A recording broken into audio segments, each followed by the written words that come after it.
तेजस्विनावधीतमस्तु मा विद्विषावहै। ॐ शान्ति शान्ति शान्तिः।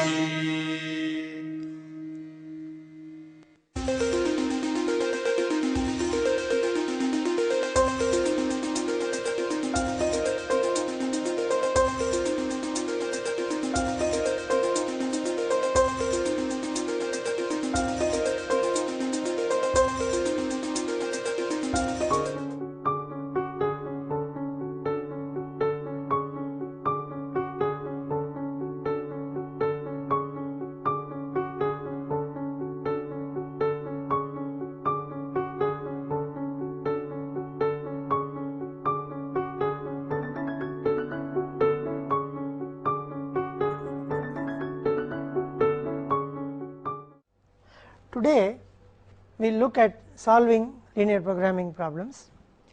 We will start by considering a simple example and then see first the graphical method to solve linear programming problems. The problem that we will take up is to maximize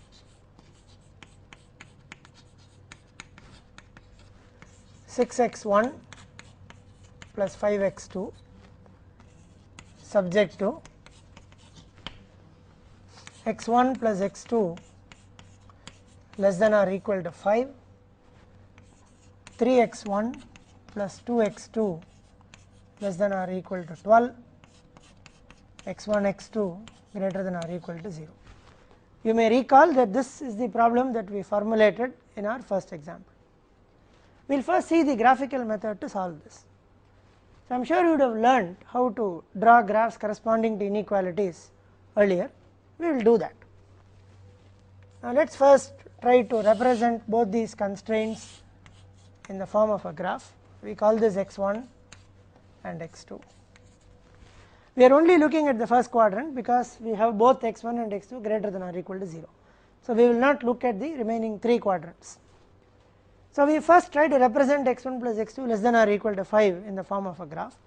So, we first draw x1 plus x2 equal to 5.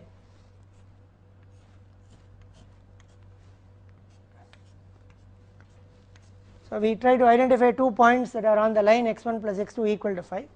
So, the 2 easy points would be 5 comma 0 and 0 comma 5. So, we draw the line, this is x1 plus x2 equal to 5. Now, this line divides the quadrant into 2 regions, one which will be less than or equal to 5 and the other greater than or equal to 5. The origin 0 comma 0 being less than 5 would mean that this is the area which is x1 plus x2 less than or equal to 5. So, we just mark the region x1 plus x2 less than or equal to 5. Now, we try to plot the other one 3x1 plus 2x2 less than or equal to 12. So, we first plot 3x1 plus 2x2 equal to 12. So, 2 corner points that we can think of are 4 comma 0 here, this is 5 comma 0, this is 0 comma 5. The other one is 0 comma 6 which lies on the line 3x1 plus 2x2 equal to 12. So, we draw the line joining this. So, this is the line 3x1 plus 2x2 equal to 12, this is x1 plus x2 equal to 5. Again this line divides the first quadrant into 2 regions, one which is less than or equal to and the other greater than or equal to. So, once again we look at evaluate 3x1 plus 2x2 at 0 comma 0 and realize that this is the portion that is to the left of it is less than or equal to 12. So, this is the region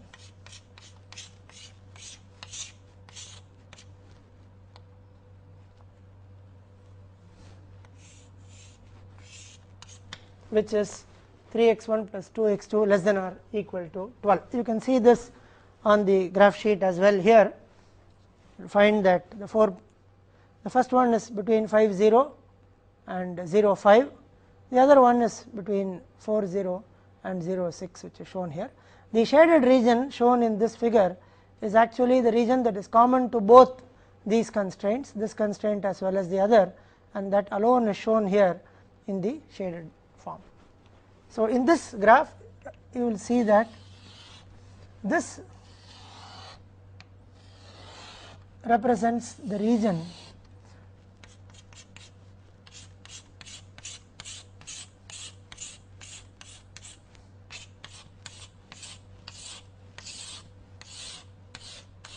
which is common to these two. So, this two constraints are now represented by this region which is shown in this graph, and this is the point of intersection which is 2, 3. Now, let us look at this region. Now, every point inside this region satisfies both these constraints. Now, for example, if we take a point say 1, 1 which is inside this region. Now, 1, 1 satisfies both these. Now, 1, 1 has an objective function value of 6 plus 5, 11. Now, we are interested in trying to maximize the value of the objective function. So, what we can easily do is, if we are considering a point 1, 1 here, you could always move either in the right or in the upward direction or left or downward direction and start moving and trying to see if there are better points than the point that we have chosen. So, if we take 1, 1, because both these coefficients are positive, it is possible either to move in the right hand side direction or in the upward direction to get points which are better than 1, 1 with respect to the objective function 6x1 plus 5x2. Every point inside this region satisfies all this. We also know that every point outside this region violates at least one constraint. For example, a point here would satisfy x1 plus x2 less than or equal to 5, but would violate 3x1 plus 2x2 less than or equal to 12. So, our region of concern and interest is only this shaded region. So, if we now try to get better points by moving either to the right or to the or above, then we realize that the farthest we can go is actually up to the boundary of this region. Or to put it simply, for any linear programming problem, for every point that is inside this region, there is always a point on the boundary which will dominate that point with respect to the objective function. If there is a negative coefficient, then you would move either to the left or below, depending on whether it is for x1 or x2. If there is a positive coefficient, then it is always advantageous to move to the right or move to the top to find a point which is on the boundary. Therefore, we can now say that even though every point in this region satisfies these two constraints, because we have an objective function which is linear, you will have a situation where we are interested only in the boundary points, because for every point inside this region there is always a point on the boundary which will be better with respect to the objective function, even though all these satisfy the constraints. So, our focus immediately shifts now